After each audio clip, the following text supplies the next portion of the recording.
Metro Transit continues to make changes so riding the bus will be a more positive experience. In recent years, the transportation company has put up 12,000 additional signs, built 150 new shelters, and replaced aging bus stops. This is all part of Metro Transit's program called Better Bus Stops, which began in 2014. Some of the shelters now have radiant heat, which makes riders happy on a frigid January day. Well, especially in weather like this, I mean, we deserve some type of heat or whatever, but I think that the updates, like as far as the heating shelters and, the on-time call, and, that's perfect. They got the signs to where you can read them. I mean, it's clear as day, so you can't miss it. Because I can come from Brooklyn Center now, right now I'm going to Maple Grove, and it takes me a hop and a skip to go to Maple Grove from here, so it's really wonderful. You can go anywhere on the transit. Other improvements include concrete pads at the front of bus stops to make them ADA compliant and new signage at stops to make things easier to comprehend for those riding the bus. A memorial service will be held February 1st for a Brooklyn Park man who was run over in a Target parking lot in Blaine. Kenneth Neeson was struck and killed by a hit-and-run driver last Wednesday. Neeson graduated from Park Center High School. He also was the owner of a St. Paul auto transmission business that had recently been burglarized. Charged in his death is this man, 30-year-old Pierre Anderson. According to the criminal complaint, Neeson and others arranged to meet Anderson at the Blaine Target after items showed up on Facebook Marketplace that the victim believed was stolen from him, and Anderson was apparently attempting to sell. The hit and run occurred shortly after. Neeson was 58 years old. He survived by his wife and 2 sons. A dozen retail pharmacies operated by HealthPartners closed on Monday, 2 of them right here in the northwest suburbs. The closures included Park Nicollet Pharmacy Maple Grove and Park Nicollet Pharmacy Brookdale and Brooklyn Center. Other HealthPartners pharmacy locations will close April 1st. The move impacts about 300 employees, including 100 pharmacists. HealthPartners announced the closures back in November, saying they were because of economic pressures that officials say give advantage to larger operators. Recent snowfall combined with the burst of cold weather has local hospitals reminding people to take extra precautions when they walk outside. Officials from Hennepin Healthcare in Minneapolis say icy conditions have contributed to busy emergency rooms. Since November 1st, about 40 patients have been admitted for slip and fall injuries on the ice. But winter walking doesn't have to be treacherous.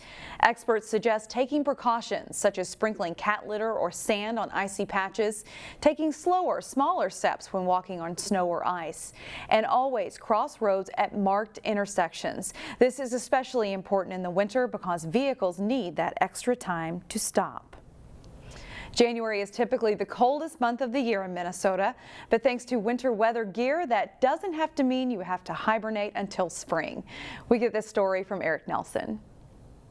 Total is going to be $5. At Pioneer Midwest in Osseo, the frigid cold equals scorching hot profits. It's one of our biggest years for sales yet, and we've got a ton of new skiers out there. We've been moving our touring products and our recreational products, so everybody from like racing level down to just your average skier who wants to get out there and enjoy the winter time is out there doing it. Most skiers aren't deterred by a polar plunge.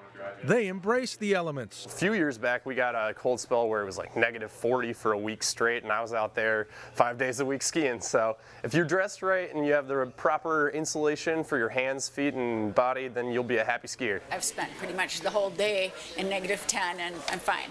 Pioneer is stocked with caps, gloves, jackets, and other items that keep winter athletes heated up on the frozen slopes and trails. When it comes to cold weather activities, there are 3 preparation keys to surviving in the elements: wicking, warmth, and wind. At the base level, wear something that wicks, such as wool. The next layer is about warmth. Find something with bulk, such as down layer. And finally, be sure to wear Gore-Tex or a windstop fabric to block those icy winds. We've got jackets that are designed to both vent and keep wind off you so that you don't sweat too much, but you also are able to keep those elements off of you. There is no such thing as bad weather, just bad clothing. With today's high-tech gear, there is no excuse for freezing while you ski or run. I think I will try the black one. Avid skiers like Bonnie Weiskopf say dress right and you will have a blast. I think it offers elements that we don't get any other time of the year. You have the ice, so you can go skating. You have the snow, so you can ski. You can go sledding. Lots of outdoor activities. As soon as you're out there and you're skiing, you'll never regret having gone out. In Osseo, I'm Eric Nelson, CCX News. A food packing event at Calvary Lutheran Church in Golden Valley will soon hit a milestone. This year, volunteers are expected to hit the 10 million meal mark. The week-long mobile food packing event has been going on for the past 12 years. The church has discovered that about half of the volunteers who pack meals are not church members. Instead, they are people from the community who can donate 2 hours of their time. Each person on the shift will pack one box. Even if they're not packing, if they're doing the warehousing, they're included in that. And so that's 216 children that will be fed for that day. And that's huge. Where can you do that in 2 hours? Volunteers only have to be 5 years old to pack, and they can pack through Saturday. Anyone can. The church also raises the cost of the food, which is about $180,000. That breaks down to 24 cents per meal. You can contact the church or register to pack meals or to donate. The fund goes on until Saturday.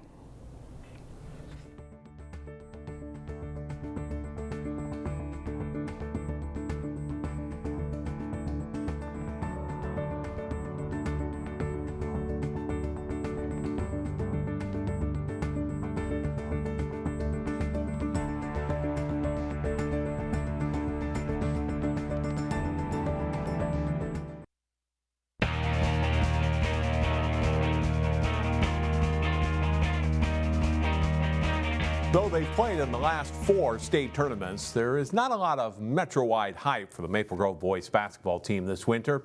As Jay Wilcox reports, that's okay with the Crimson. The wins keep piling up for the Maple Grove boys basketball team. The Crimson enter this week with a 9-2 record, due in large part to consistent effort on defense.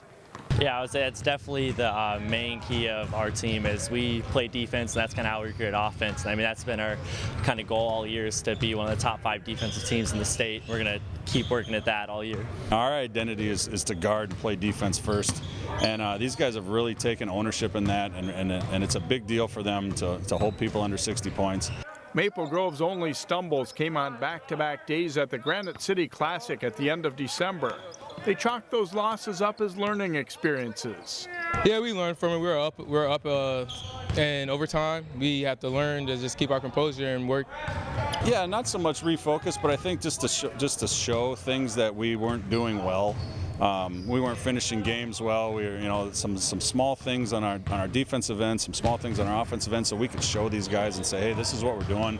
Losing 2 in a row is never a great thing, but everything's a learning experience. If you look at it that way, it's a positive.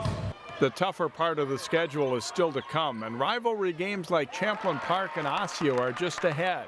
Yeah, we look forward to those every year because those are the big teams we want to play and win against. Exactly, yeah, I think that would be really fun because it kind of gives us a perspective about where we are too compared to the rest of the team, so just be a good benchmark to find out where we are.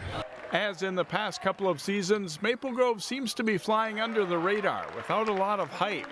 That doesn't exactly bother Crimson coach Nick Schroeder. I love when people write about everybody except us. I love when we're never in the top 10 or top. I love it. It's outstanding.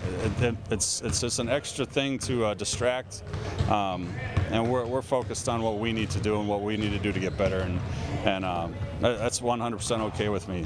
There may be no superstars here, but a lot of good players have Maple Grove eyeing a 5th consecutive trip to state.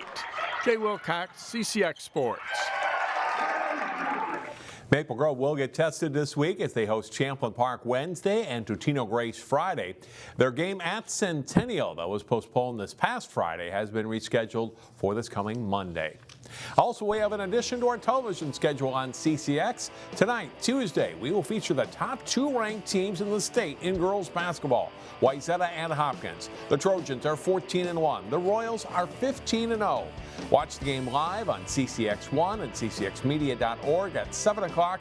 Our telecast also replays Tuesday at 10 p.m. and Wednesday at 7 p.m. On any given night, one family makes up nearly a quarter of the lineup for the Armstrong-Cooper boys hockey team. Jay Wilcox profiles the Campions on this week's Sports Jam show. Here's part of that story. It's a family affair in the Armstrong-Cooper boys hockey program. 4 members of the Campion family excel for the Wings. Brothers Joe and Matt in the middle are seniors, along with their cousins, Jack, a senior, and his brother Teddy, a junior.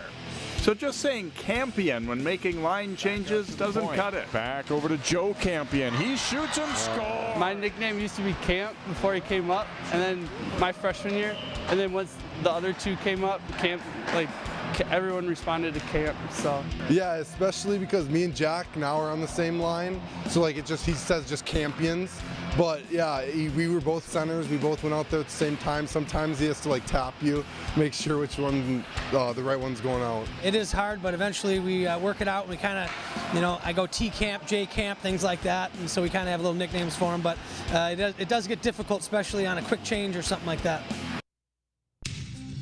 Watch the rest of the Campion story and more on Sports Jam. It's on through Wednesday on CCX1 and online at ccxmedia.org.